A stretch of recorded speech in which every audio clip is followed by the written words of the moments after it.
Ça y est, je me pose pour vous raconter, enfin je souris mais c'est absolument pas drôle, ce qui m'est arrivé le premier jour où j'ai débarqué à Lille.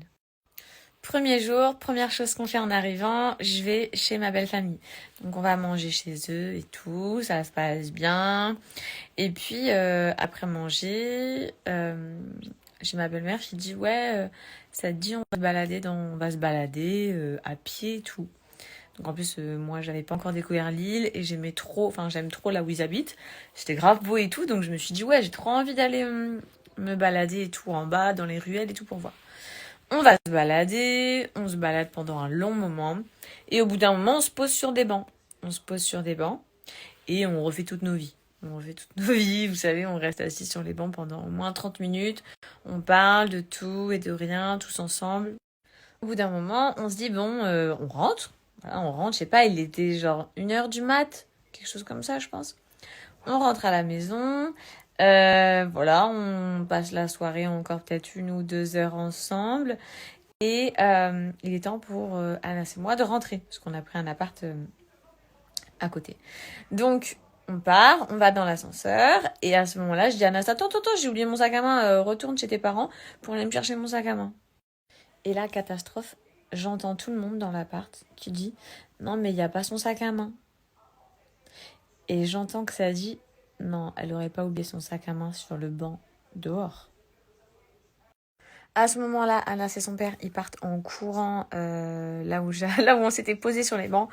Moi, vraiment, à ce moment-là, je me dis, j'espère qu'il y a mon sac. C'était un banc qui était quand même dans un endroit très sombre, genre limite nuit. Donc je me dis, mon sac à main, il est noir, limite, il y a des chances que on ne l'ait pas vu sur le banc.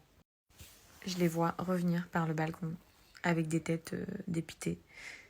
Il n'y a plus mon sac à main. Il n'y a plus mon sac à main. Il n'y a plus mon sac à main.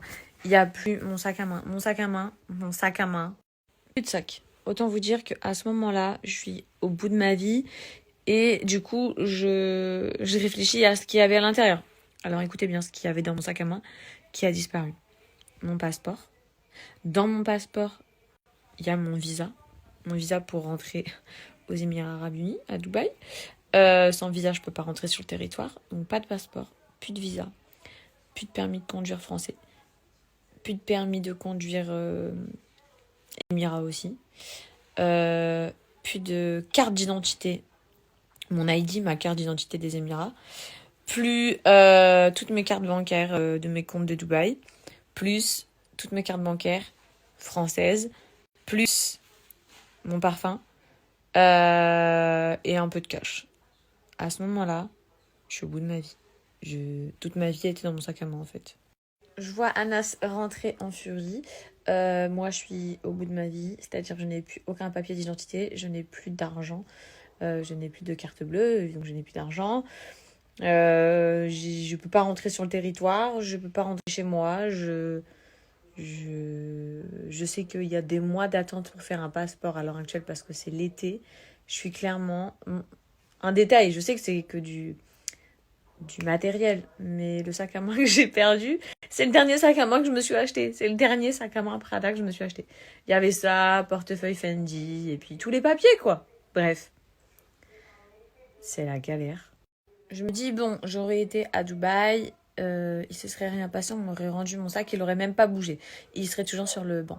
Là, je me dis, on est en France.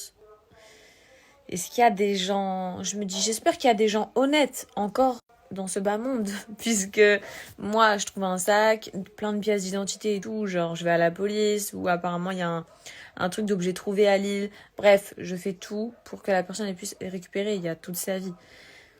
Donc à ce moment-là, je redescends avec Anas, je fouille toutes les poubelles, on fouille tout pour essayer de se dire, on essaye de se mettre à la place d'éventuelles possibilités. On se dit peut-être qu'ils ont voulu juste prendre le sac avec le portefeuille de marque et puis ils ont jeté vite les papiers d'identité dans toutes les poubelles qui entourent. Mais on fait toutes les poubelles, on trouve rien. Du coup, on rentre dépité, je me couche en espérant demain aller au commissariat et retrouver mon sac à main. Le lendemain, c'est le jour de l'Aïd. Donc on part faire l'Aïd avec toute la famille d'Anas. Et moi, je me dis...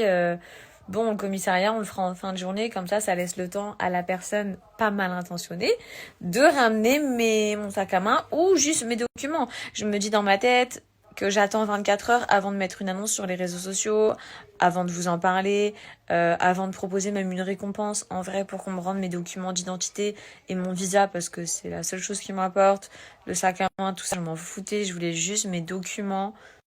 Pendant le repas, je regarde mes DM et je vois une personne qui m'a envoyé un DM sur Instagram.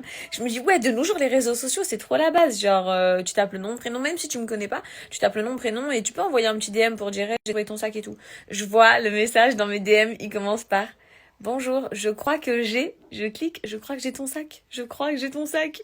Eh bien, figurez-vous que le monde est rempli encore de personnes bienveillantes puisque on m'a ramené mon sac.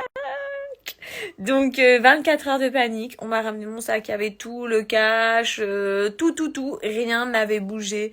Je suis trop contente, j'avais pas bloqué mes cartes bleues en me disant que on sait jamais. J'attendais de voir le moindre mouvement pour bloquer à la seconde. Aucun mouvement sur mes comptes bancaires, rien. J'ai tout récupéré, je suis trop contente. Bon, ce soir du coup je suis avec ma mère, on se fait un truc trop simple. J'ai fait des petits toasts. Ça j'ai jamais su le dire, du tzatziki, bref vous m'aurez compris, du saumon, un peu de citron et une bonne salade de quinoa avec des tomates, trop bon. Ça m'a remis dans les émotions le fait de tout vous raconter, mais en tout cas truc de fou, j'aurais vraiment pas cru. Je me souviens que le jour où j'ai tout perdu, avant de dormir j'ai dit à Anas, s'il te plaît je vais te poser une question, à ton avis est-ce qu'on va me ramener mon sac? Et il m'a dit oui, j'ai dit promis, comme une enfant, et il m'a dit oui je pense qu'on va te le rendre. Du coup, j'ai bien dormi en mode... comme si ce qu'il disait, c'était du sûr et je lui faisais confiance. Alors que en vrai, on n'en savait absolument rien.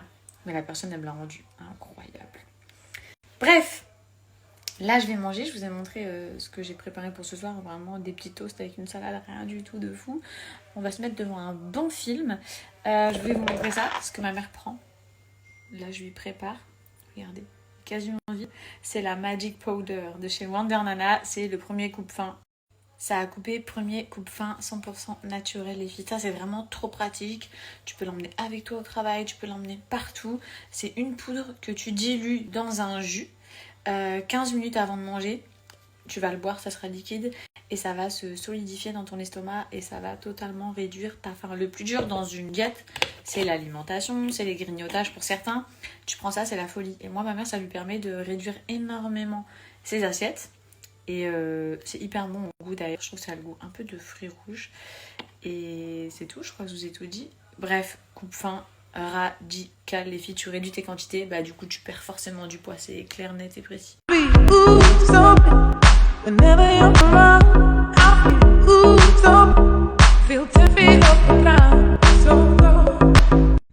Et si on revenait voir quelques minutes plus tard pour comprendre ce que ça fait dans notre estomac les filles.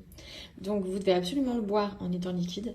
C'est devenu hyper solide. C'est-à-dire que je peux limite soulever le verre avec. Je vous montre. Donc on est bien d'accord. C'était liquide. C'est devenu solide les filles. Donc je vous explique. À l'intérieur, je vous ai dit, hein, c'est rempli de fibres. Ça va vraiment vous aider à capter vos graisses pour éliminer plus facilement. When the bed to the enter body, all the girl them go shake their body, they go shake their body. Oluwa bona mo gbona feli, you know the money you take up.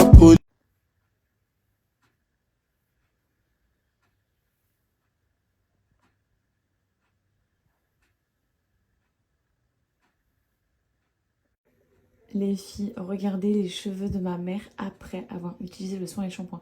Et maman, tu les as séchés comment? Naturel. Elle les a séchés naturellement. Il n'y a aucun brushing de fait. Regardez-moi la brillance. Vous vous souvenez de son cheveu au départ? J'ai jamais vu son cheveu aussi brillant de toute ma vie. Elle a utilisé la gamme au tanin. Mais c'est incroyable. Genre, même toi, maman, tu vas être trop choquée en vidéo là quand je vais te montrer. Je suis outrée. Et ce qui me choque le plus, c'est qu'elle m'a dit par contre, je te préviens, j'ai desséché naturellement. En mode, elle avait honte, alors qu'elle a déjà un cheveu incroyable. Donc avec un brushing, ce serait un truc de fou. De toi plus que les autres. Ton cœur m'en veut, mais tu me dis pas les choses. Tu me dis pas les choses. Allô, allô, allô, et bien, je te paro, paro, paro.